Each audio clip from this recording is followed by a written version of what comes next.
Hi everyone, and thank you for joining us for this exercise tutorial, which is going to be focused on how to properly complete a box jump.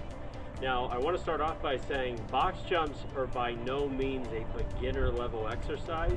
So if you feel as though you're a bit deconditioned or you haven't tried this before, I would recommend slowing down the process a little bit and taking a few proactive steps to build your way up to this particular exercise. So one big one is just getting really comfortable doing squats. Ideally, progressing to a point you can do speed squats with somewhat of a high level of ease. Then I would recommend working in step-ups, which I'll go over briefly before we get into the box jump component. And then if all of that checks out and you don't feel any kind of strain in your ankles, your knees, your hips, or especially your lower back, then you might be ready to start working into this, but start at a very low level. Not at this height, maybe start with a box or a step that's only 2 to 3 inches off the ground, and then little by little work your way up. So to get into the movement itself, box jumps are literally how they sound. You're jumping onto a box or an object that's elevated.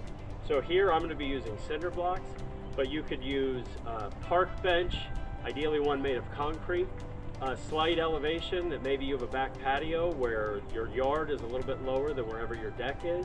I mean, really, you can get creative here. It's just about finding a surface that you can jump onto and not have that surface become unstable or potentially risky that it's going to collapse under you.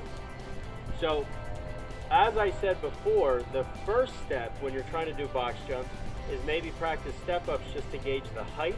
Now with this, you're just placing a foot and then literally stepping up, driving through the balls of your feet, and then switch which leg you step back with, and then whichever leg you step forward with on the next rep.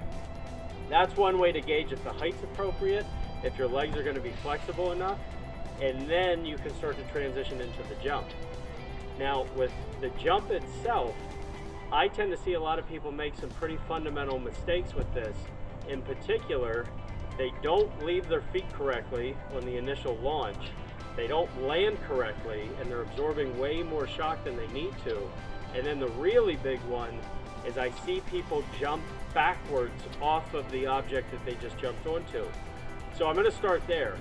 Never, ever, ever jump off of whatever the box is that you're jumping onto. Our bodies are built to jump and move forward, not to jump backwards.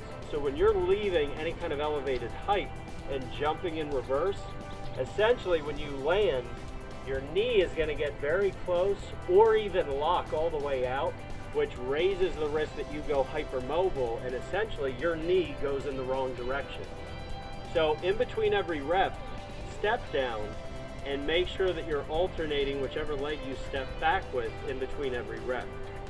So for the jump itself, the first thing that you want to focus on is setting a somewhat wide stance, similar to however you would squat, where your feet are a little bit wider than your knees a little bit wider than your hips, and ideally you're just making a slight V, turning your feet out. Now, you're going to want to just bounce a little, loosen your knees up, make sure everything's flexing okay, and then really focus on your first jump that you're pushing through the balls of your feet. So when you go to take off, your heels should not be on the ground. And if you're aiming for a height that you haven't really gone for before, use your arms as momentum to help with that. So essentially, your arms should be back before you launch, and then as you jump, they're going to come forward so that they help pull your momentum up. So the takeoff is a squat. Make sure that you're pressing through the balls of your feet, arms are back, and then on the way up, it should be a fluid motion so you can stand and then step back down. Now on the landing, you should think of this the same way that a cat jumps and lands, in that it should be absolutely silent. So when you hit that platform, you're going to want to land on the balls of your feet. Try not to let your heels touch the step, the box, the cinder block, whatever it is, and control your momentum as you sink into that squat on the landing. So what that does is as you're landing, essentially by landing on the balls of your feet, your calves engage and they become shock absorbers. So they take the impact so that it doesn't travel to your knees, your hips, or really your lower back.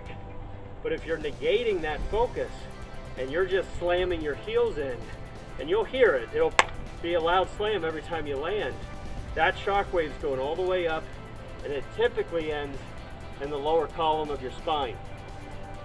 So, something you should probably avoid. So quick recap, if you haven't done this exercise before, work your way up with slow progressive movements, squats, speed squats, step ups, and start at a much lower height before you work your way up to this kind of level or even higher. If you've been doing this, make sure that your form's correct before you launch. So a squat stance, slight turnout, always jumping through the balls of your feet, landing on the balls of your feet as silently as you can, and the really big one, make sure you always step down and do not jump off the step in reverse. Hopefully this helps you master this movement. You're going to start to see this pop up in more of our workout routines that come down the road. That's why I wanted to make sure we covered it now. But please, if you have any questions, list it in the comments. Please subscribe so you see our upcoming videos as soon as they're published. And please let us know if you have any suggestions or requests so that we can make sure to get those filmed and published as soon as possible to help all of you out there. But thank you again for joining us. Hope you're all doing well, and we'll see you again real soon. Take care. Bye.